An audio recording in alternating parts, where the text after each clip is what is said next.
Bonjour et bienvenue sur le podcast Sur le chemin de l'amour.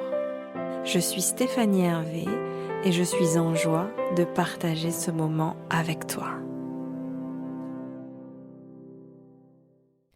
J'ai envie de commencer cet épisode en te posant des questions. Qu'est-ce qui t'anime ? Qu'est-ce qui te donne des étoiles dans les yeux ? Qu'est-ce qui fait vibrer ton cœur ? Quand est-ce que tu te sens pleinement à ta place, aligné ? Quand est-ce que ta vie a du sens ? Voilà, prends quelques instants pour ressentir, visualiser peut-être des moments de ta vie où tu as été particulièrement en joie, animé, avec ce feu intérieur, cette joie intense, cette lumière, cette envie, ce désir et cette paix aussi intérieure d'être pleinement à ta place, que ta vie a du sens, que tu contribues. Voilà, simplement, laisse venir à toi les moments de ta vie où tu as ressenti ça. Chacun, chacune, on a des couleurs propres, une vibration. On a des talents, des qualités. Et chacune en est unique. Et on s'incarne sur Terre pour exprimer pleinement qui l'on est. Avec nos couleurs, notre vibration et notre don unique. Et comment on connaît notre don unique ? Certains parlent de mission de vie, de mission d'être. Comment on connaît ce don unique ? Eh bien, c'est en écoutant notre cœur. Qu'est-ce qui nous fait vibrer ? Qu'est-ce qui nous met en joie ? Qu'est-ce qui nous amène de la paix, du sens ? Alors, je voulais te parler d'une séance de maïeusthésie que j'avais faite il y a une dizaine d'années.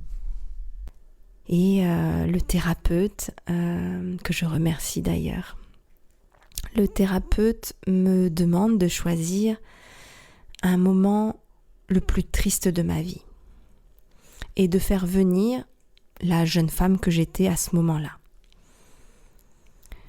On est en 2013, je fais venir la maman en moi qui a son fils dans ses bras, qui n'est plus en vie.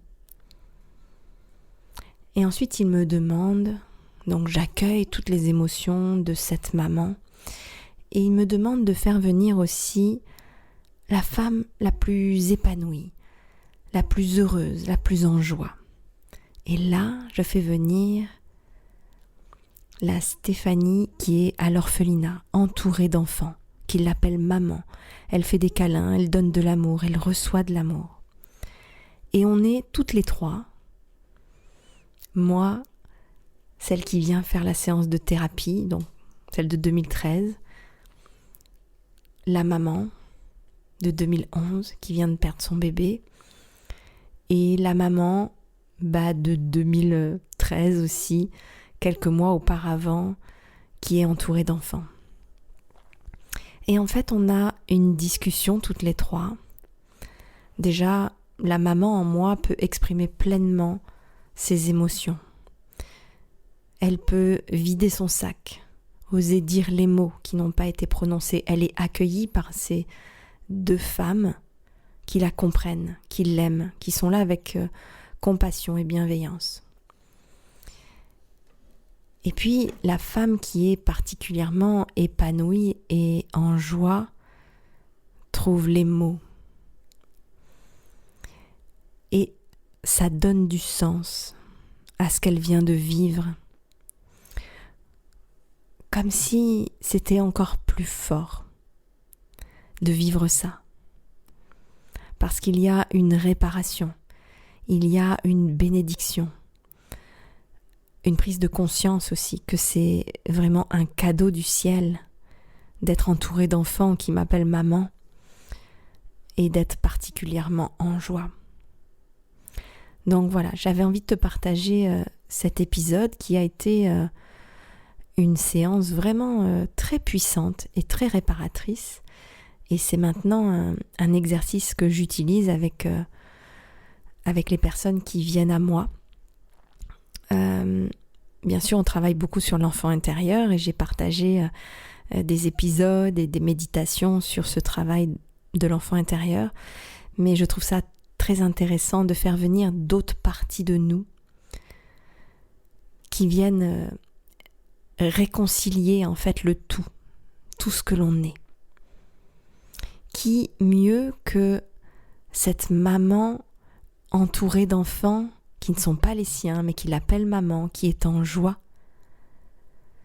Qui mieux qu'elle peut venir consoler et comprendre cette maman qui vient de perdre son enfant. Elle l'a vécu elle aussi, mais elle l'a transformé, elle l'a guéri. Et je trouve ça tellement beau parce qu'on a vraiment tout à l'intérieur de nous. Et pourquoi je te dis ça par rapport à notre don unique, c'est que souvent nos événements de vie, nos cadeaux mal emballés comme je les appelle, sont notre don unique, révèlent notre don unique. Par exemple, moi, mon cadeau mal emballé de la perte de Gabriel, eh bien, a fait de moi cette maman universelle, mais que j'étais déjà. Elle l'a révélé. Je me suis autorisée à donner cet amour maternel, à me sentir à ma place, même si ces enfants n'étaient pas les miens. Et j'étais une maman sans enfant, mais j'étais une maman. Gabriel m'a fait le cadeau d'être maman, d'être enceinte, de le sentir dans mon ventre, de l'avoir dans mes bras, de le reconnaître et me connecter d'âme à âme avec lui, sentir cet amour inconditionnel et tout ce qu'on a fait ensemble, l'oracle, le livre Souffle de vie, tout ça on l'a fait ensemble. Il y a vraiment une communication et une connexion. Donc c'est grâce à cet amour maternel que j'ai pu m'autoriser à être cette maman universelle pendant des années dans les orphelinats, une maman sans enfant physiquement présent qui devient une maman universelle, qui donne à des enfants qui n'ont plus de maman. Donc interroge-toi sur ta propre vie, fais des parallèles par rapport à ce que je te partage. N'écoute pas seulement mon histoire, mais fais des parallèles avec ta propre vie. Quelles ont été tes épreuves, tes cadeaux mal emballés? Parce que derrière ça, derrière cette faille, il y a ta lumière, il y a ton don unique, il y a le feu à l'intérieur de toi. Parce que moi, si je n'avais pas ressenti cette souffrance ultime de perdre mon enfant, je n'aurais pas transformé ma vie comme je l'ai fait. C'est parce que j'ai senti ce non-sens total de la vie, cette douleur ultime qui a fait naître une force ultime en moi, une force de me révéler, de faire quelque chose de beau de la venue de Gabriel dans ma vie, de faire quelque chose de beau de cet amour inconditionnel que j'ai ressenti et que je ressentais, de pouvoir le donner. Donc qu'est-ce qui fait vibrer ton cœur? En lien certainement avec tes épreuves de vie. Qu'est-ce qui donne du sens à ta vie? On est venu sur Terre avec un plan de vie, avec quelque chose à incarner. Et notre cœur sait, notre âme sait. Et c'est juste en l'écoutant vibrer qu'on a les réponses. Le grand psychiatre français Boris Cyrulnik, qui a inventé le mot résilience, eh bien dit « les épreuves donnent sens à la vie ». Alors toi, par tes épreuves, qu'est-ce que tu es venu apprendre et transcender?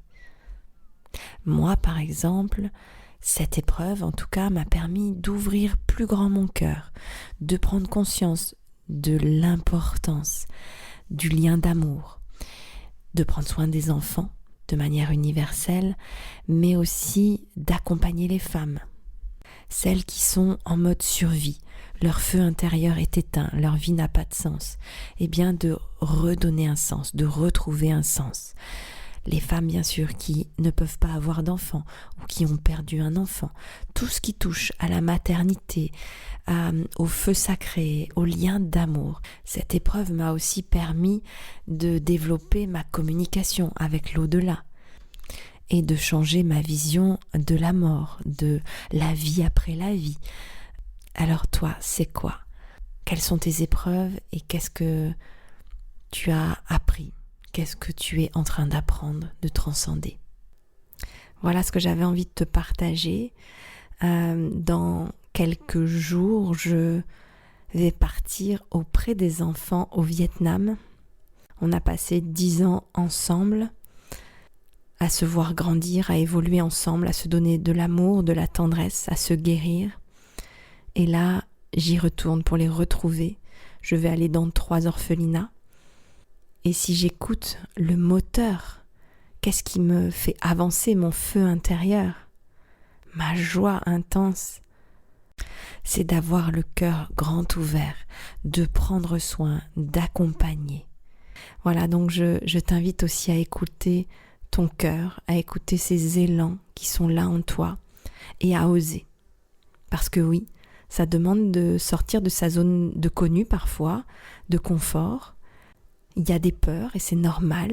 Ça demande du courage. Le courage, c'est vraiment de se connecter à son cœur.